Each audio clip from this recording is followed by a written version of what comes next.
opisyal at empleyado ng DPWH Cebu 3rd Engineering Office sasampahan na ng reklamo kaugnay ng flood control anomaly ayon po ito sa Department of Justice. RH27 Noche Cacas, ibalita mo yan Noche.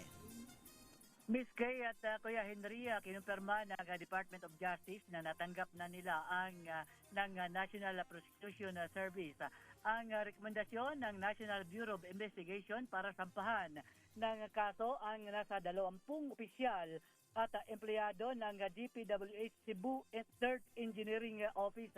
Sa press briefing kanina, sinabi ni DOJ spokesperson Attorney Polo Martinez may kinalaman sa dalawang ghost flood control projects.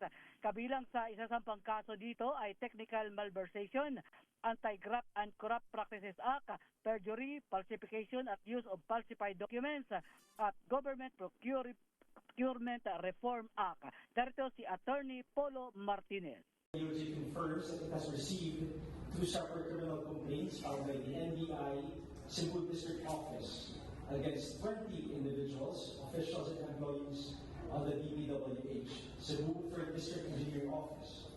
This is in connection with two flood control projects within that district's jurisdiction. So the first complaint was received by this office on July 29, 2026.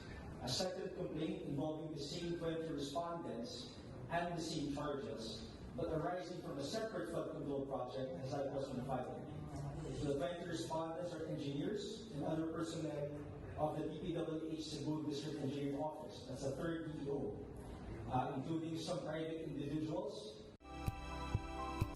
Ang spokesperson ng DOJ na si Attorney Polo Martinez.